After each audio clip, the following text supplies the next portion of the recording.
আমার আব্বু জামাত ইসলামের রাজনীতির সাথে জড়িত।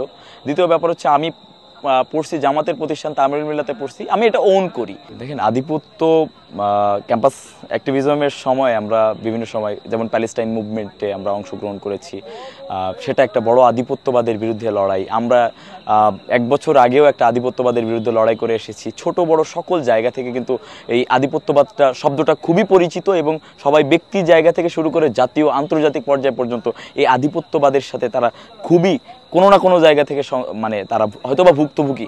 তো সেই জায়গা থেকে আমাদের মনে হয়েছে যে আমরা অ্যাকচুয়াল এমন একটা জায়গা থেকে কাজ করা যেখানে সকল মানে এই জালিম বা সকল আধিপত্যবাদের বিরুদ্ধে তার একটা বলিষ্ঠ কণ্ঠস্বর হওয়া যাবে। এই জায়গা থেকে আমরা আধিপত্যবাদ এবারে একটু জানতে চাইবো, আগের 2টা বিশ্ববিদ্যালয়ের যে সংসদ নির্বাচন, সেখানে দেখলাম যে শিবিরের, যেটা গণমাধ্যমের ভাষায় ছিল ভূমিধস বিজয়, আপনাদের বিশ্ববিদ্যালয়ে কি এরকম কিছু হতে চলেছে নাকি?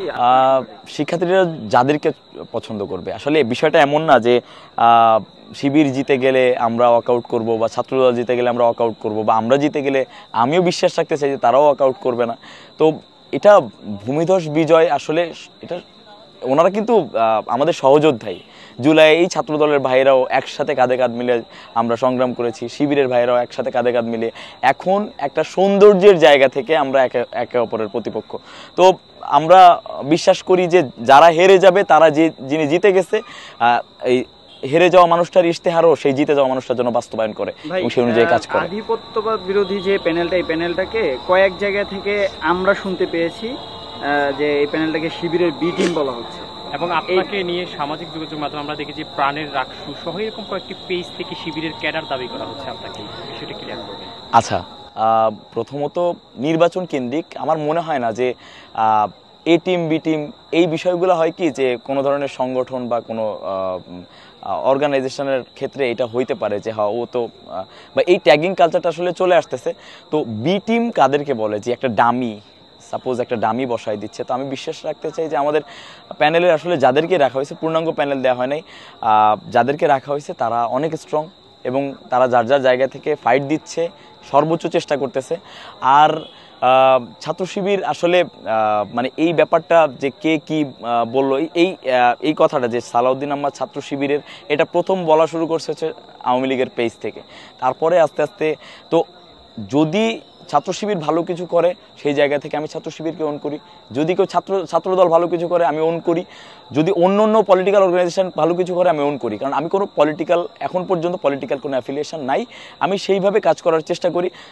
যেমন অনেক বিষয়ই থাকে যে ছাত্র শিবির বা এই সংশ্লিষ্টতা করার জন্য। প্রথম ব্যাপার হচ্ছে যে আমার আব্বু জামাত ইসলামের রাজনীতির সাথে জড়িত।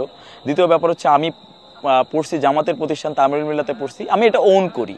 তারপরে ব্যাপার হচ্ছে যে ছাত্র শিবিরের একটা রিয়েলিটি শো আছে, মানে সম্মানিত সাংস্কৃতিক সংসদ 2023-এ জাতীয় পর্যায়ে আমি চ্যাম্পিয়ন ছিলাম। তো মানে তামিল মিল্লাতে যারা পড়ে তারা খুব ভালো করেই জানে যে তামিল মিল্লাতে প্রত্যেকটা প্রোগ্রামের ব্যানারটা কিন্তু ছাত্র শিবিরেরই হয়, কারণ ওখানকার ছাত্র সংসদ হচ্ছে ছাত্র শিবিরের। সো এই জায়গা থেকে মানে বলতে পারেন আমি সবসময় একটা আলাপি দেই যে ছাত্র শিবির হচ্ছে 3 ধরনের, একটা হচ্ছে এনভায়রনমেন্টাল শিবির, একটা হচ্ছে সিচুয়েশন শিবির, আরেকটা হচ্ছে এডুকেশনাল শিবির। এডুকেশনাল শিবির আমাদের যে ভাইয়েরা আছে, আমরা হচ্ছে এনভায়রনমেন্টাল শিবির, আমরা এনভায়রনমেন্ট পাইছি, তামিলনাড়ু থেকে এনভায়রনমেন্ট পাইছি, পরিবার থেকে এনভায়রনমেন্ট পাইছি। আরেকটা হচ্ছে সিচুয়েশনশিপ শিবির। এইটা আসলে একটা কনফ্লিক্টের জায়গা যে সিচুয়েশনে কারা আছে। অনেক ভাইয়েরা আছে যারা সিচুয়েশনের পড়ে আগে অন্য রাজনীতি করছে, এখন এসে আবার ছাত্র শিবিরে ওনারা চলে আসছে, ওনারা হচ্ছে সিচুয়েশন শিবির আমরা বলবো আর কি। তো আমাকে বলতে পারেন যে আপনি যদি বলেন যে আপনি মানে কোন দিক দিয়ে শিবির, আমি বলবো যে আমি এনভায়রনমেন্টাল শিবির, আমি এনভায়রনমেন্টটা পাইছি আর কি।